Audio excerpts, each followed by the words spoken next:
Hi friends, இன்றைக்கி ஒரு செம்மையான ஹேர் டை தாங்க பார்க்க போகிறோம். என் கையை பார்த்தாலே உங்களுக்கு தெரிஞ்சிடும், அடடா என்ன இந்தளவுக்கு ஒரு கருமை நிறம் கிடச்சிருக்கே எப்படி அப்படின்னு நினச்சிருப்பீங்க. கண்டிப்பாக ஒரே ஒரு முக்கியமான ஒரு இலையை வச்சு இந்த ஹேர் டை நம்ம ப்ரிப்பேர் பண்ணியிருக்கோம். ரொம்ப சூப்பராக ரிசல்ட் கிடைக்கும். கண்டிப்பாக இதே மாதிரி நீங்களும் ட்ரை பண்ணுங்கள். இப்போ நான் என் கையில் கொஞ்சம் தடவி காட்டுறேன் பாருங்கள் எப்படி இருக்குது அப்படின்ட்டு. அப்படியே ஒரு ஸ்மூத்தாக இருக்குது, அது இல்லாமல் ஒரு ஷைனிங் இருக்குது பாருங்கள், பளபளன்னு இருக்குது பாருங்கள். நம்ம ஹேரில் அப்ளை பண்ணாலும் இதே மாதிரி பளபளன்னு இருக்கும், சுத்தமாகவே நமக்கு தெரியாது முடியல இந்த ஹேர் டை நம்ம அப்ளை பண்ணியிருக்கோம் அப்படின்னு. அது மட்டும் இல்லைங்க, இது ஹேரில் அப்ளை பண்ணிங்கன்னா நீங்கள் நெக்ஸ்ட் வாஷ் பண்ணுற வரைக்கும் போகவே போகாது. அதேமாதிரி ஷாம்பு போட்டு வாஷ் பண்ண உடனே உங்களுக்கு போகாது. ஒரு 2 times ஆகுது நீங்கள் வாஷ் பண்ணதுக்கு அப்புறமேட்டு தான் அந்த கலர் வந்து உங்கள் முடியிலேருந்து போகும். அது வரைக்கும் இந்த கலர் நல்லாவே பிடிச்சிக்கும். இதை ரெகுலராக நீங்கள் பயன்படுத்திகிட்டே வந்தீங்கன்னா உங்கள் முடி உண்மையாகவே நல்லா கருகருன்னு மாறுறத உங்களுக்கு நல்லாவே தெரியும். வாங்க இப்போ இந்த ஹேர் டை நம்ம எப்படி ப்ரிப்பேர் பண்ண போகிறோம் அப்படின்றத பார்க்கலாம். இதுக்கு வந்து ஃபர்ஸ்ட் நம்ம எடுத்துருக்கிறது என்னென்னா முருங்கை இலை தான் எடுத்துருக்கோம். ஒரு 2-3 கொத்து முருங்கை இலையை எடுத்துக்கோங்க. கொஞ்சம் ஃப்ரெஷ்ஷான இலையாக பார்த்து எடுத்துகிட்டு நல்லா வாஷ் பண்ணிக்கோங்க. வாஷ் பண்ணிட்டு சுத்தமாக ஈரத்தன்மையே இருக்கக்கூடாது. அதுதான் ரொம்ப ரொம்ப முக்கியம். இந்த ஹேர் டையில் ஈரத்தன்மை இருந்தால் உங்களுக்கு இந்த ஹேர் டை நீங்கள் ப்ரிப்பேர் பண்ணி வச்சாலும் சீக்கிரம் கெட்டு போயிடும். அதனால் சுத்தமாக ஈரத்தன்மையே இருக்கக்கூடாது.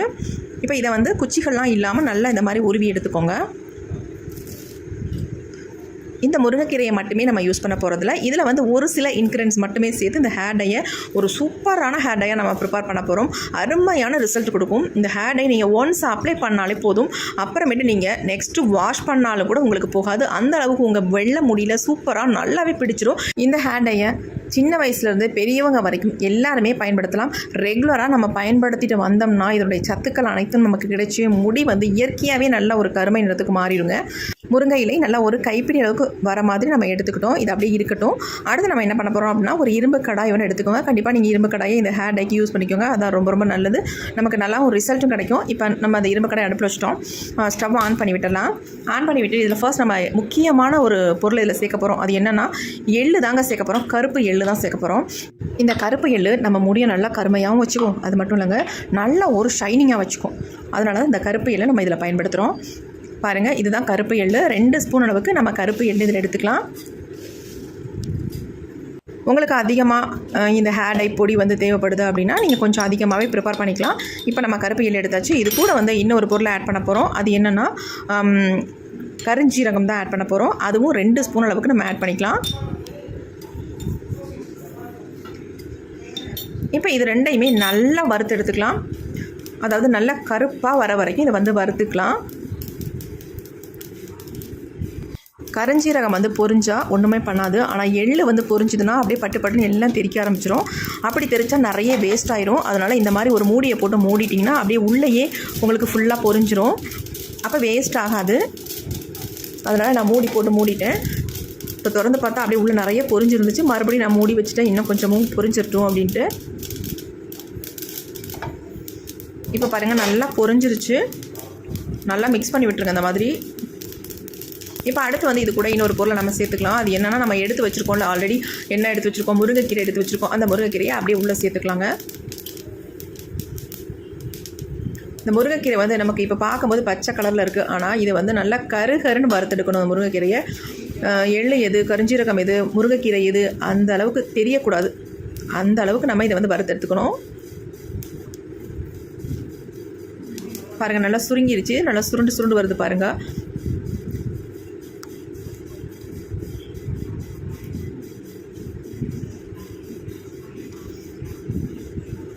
முருங்கைக்கீரையில் கொஞ்சம் நீர் இருக்கிற மாதிரி இருக்கும். ஆனால் வந்து அது ஹீட்டாக அது வந்து நல்லா அப்படியே சுருண்டு நல்லா கருகருன்னு முறுமுறுன்னு வந்துடும். இதில் சேர்த்துருக்க இன்க்ரீடியன்ஸ் எல்லாம் சேர்த்து ஹேர் டை ப்ரிப்பேர் பண்ணும்பொழுது அவ்வளோ ஒரு அருமையான ரிசல்ட்டை கொடுத்துருக்கு. நல்ல கருகருன்னு வந்திருக்கு. அது மட்டும் இல்லைங்க, நம்ம முடியில் அப்ளை பண்ணால் நல்லாவே பிடிச்சிக்குது. உங்களுக்கு ஹேர் டைன்ற எண்ணத்துக்கே போக மாட்டீங்க. அடுத்து நாம் இதில் ஒரே ஒரு பொருளை முக்கியமாக நம்ம சேர்த்துக்கலாம். அது என்னென்னா டீ தூள் தாங்க சேர்க்குறோம். 2 ஸ்பூன் அளவுக்கு டீ தூள் சேர்த்துக்கோங்க. சப்போஸ் உங்கள்ட்ட டீ தூள் இல்லை அப்படின்னா கண்டிப்பாக காஃபி பவுடர் சேர்த்துக்கலாம். 1 ஸ்பூன் அளவுக்கு காஃபி பவுடர் சேர்த்துக்கோங்க. சேர்த்துட்டு எல்லாத்தையும் நல்லா இந்த மாதிரி மிக்ஸ் பண்ணிக்கோங்க. நம்ம இதுக்கு மேலே வேறு எந்த பொருளுமே நம்ம சேர்க்க போகிறதில்ல. நீங்கள் நினைக்கலாம் என்னடா நிறைய பொருள் வந்து சேர்த்து ரெடி பண்ணுறாங்க அப்படின்ட்டு. அப்படிலாம் கிடையாது. 4 இன்க்ரீடியன்ட் மட்டுமே நம்ம சேர்த்துருக்கோம். கருஞ்சீரகம், கருப்பு எள்ளு, முருங்கைக்கீரை, டீ தூள், இந்த 4 மட்டும்தான் நம்ம சேர்த்துருக்கோம். ஒரு அமேசிங்கான ரிசல்ட் நம்ம கொடுக்கும். எப்படின்றத பார்க்கலாம் வாங்க. ஆனால் நான் ப்ரிப்பேர் பண்ணுற மாதிரி நீங்களும் ப்ரிப்பேர் பண்ணுங்கள். அப்போ தான் நமக்கு வந்து ரிசல்ட் வந்து எனக்கு எப்படி வந்திருக்கோ அதே மாதிரி வரும். இப்போ நல்லா வந்து கருகி நல்லா மொறுன்னு வந்துருச்சு பாருங்கள். இப்போ இந்த ஸ்டேஜில் நம்ம ஸ்டவ்வை சுவிட்ச் ஆஃப் பண்ணிடலாம். ஆறுனதுக்கு அப்புறமேட்டு தான் எடுத்து நம்ம யூஸ் பண்ணணும். இந்த மாதிரி ஒரு சின்ன கிண்ணத்தில் நம்ம இதை கொட்டி வச்சிடலாம். அப்போ தான் ஆறும், சீக்கிரம் ஆறும். ஏன்னா இரும்பு கடாயிலே வச்சுருந்தோம்னா ஆறுறதுக்கு லேட் ஆகும். அதனால் இந்த மாதிரி ஏதாவது ஒரு பாத்திரத்தில் கொட்டி வச்சுருங்க. ஒரு 5 நிமிஷம் அல்லது 10 நிமிஷம் விட்டோம்னா நல்லாவே உங்களுக்கு ஆறிடும்.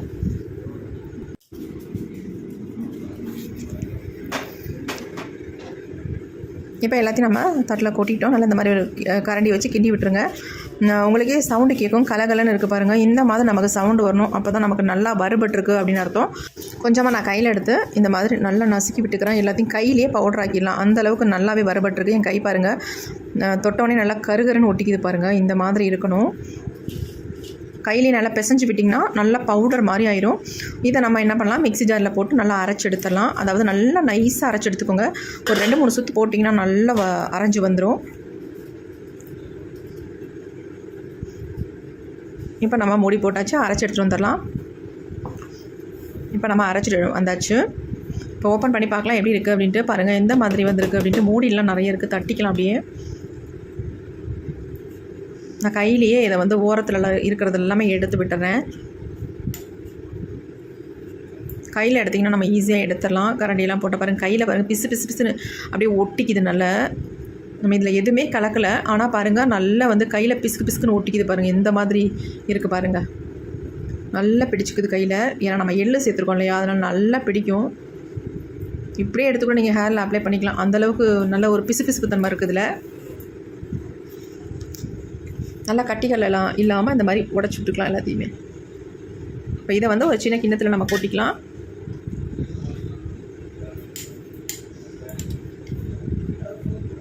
இந்த அளவுக்கு நமக்கு கிடச்சிருக்கு. ஆனால் நம்ம இவ்வளோதையும் நம்ம பயன்படுத்த வேண்டாம். நம்மளுடைய தலைக்கு வந்து 1 ஸ்பூன் எடுத்தாலே உங்களுக்கு போதுமானதாக இருக்கும். ஈஸியாக அரைபட்டுரும். இது நம்ம எள்ளு, கரிஞ்சீரகம் எல்லாம் சேர்த்துருக்கோம்ல, அதில் நல்லா உங்களுக்கு அரைஞ்சி வந்துடும். நல்லா பவுடர் மாதிரி அரைஞ்சி வந்துருச்சு. நல்லா பிஸ்கு பிஸ்குன்னு இருக்குது கையில் தொட்டால். நான் சொன்னால் நம்ப மாட்டீங்க. நான் கையில் தொட்ட கையை வந்து கழுவிட்டு வந்து காட்டுறேன். பாருங்கள் எப்படி பிடிச்சிருக்கு அப்படின்ட்டு. நல்லா பிடிச்சிருக்கு. இது ஒன்றுமே நான் ஆயிலெலாம் சேர்க்கவே இல்லை, எதுவுமே சேர்க்கலை. ஆனால் வெறும் கை தான். அதை தொட்டுட்டு நான் கையில் கழுவிட்டு வந்திருக்கேன். ஆனால் சுத்தமாக கையில் போகவே இல்லை பாருங்கள். நல்லா பிடிச்சிருக்கு. என்ன கழுவுனாலும் போகவே இல்லை. நல்லா சோப்பு போட்டு 2-3 தடவை வாஷ் பண்ணால் தான் இது போகும். அந்தளவுக்கு நல்லாவே பிடிக்குது. இப்போ இந்த ஹேர் டையை நம்ம எப்படி ப்ரிப்பேர் பண்ண போகிறோம் அப்படின்றத பார்க்கலாம். இப்போ நம்ம ஒரு சின்ன பவுல் ஒன்று எடுத்துக்கலாம். இதில் வந்து 1-1 1/2 ஸ்பூன் அளவுக்கு நான் இந்த பொடியை வந்து எடுத்துக்கிறேன்.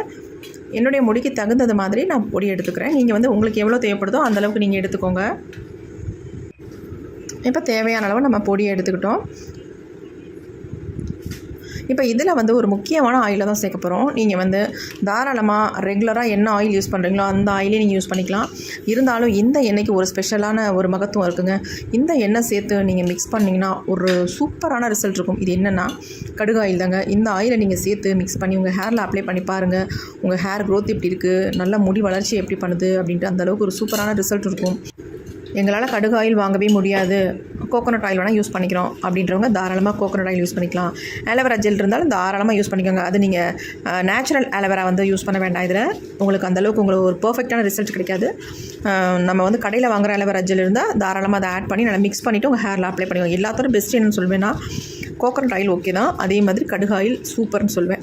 அதனால் நீங்கள் இதே மாதிரி ரெடி பண்ணிக்கோங்க. பாருங்கள் இதனுடைய கலர் பாருங்கள் எந்த மாதிரி இருக்குது அப்படின்ட்டு. எவ்வளோ ஒரு கருமை நிறம் சொல்லவே முடியாது. அந்தளவுக்கு ஒரு கருகருன்னு இருக்குது. நம்ம முடி வந்து வெள்ளையாகவே இருக்குது அப்படின்னா ஃபுல்லாக வெள்ளையாக இருக்கிறவங்க கூட இந்த ஹேர் டையை வந்து நல்ல 2 கையிலையும் தேய்ச்சிட்டு நம்ம ஹேரில் அப்ளை பண்ணோம்னா நார்மலாக ஒரு எண்ணெயை தேய்ச்சிட்டு நீங்கள் வெளியில் போகிற மாதிரி இருக்கும். அந்தளவுக்கு ஒரு அமேசிங்கான ரிசல்ட் இருக்கும். பார்க்குறதுக்கு நேச்சுரலாக இருக்கும்.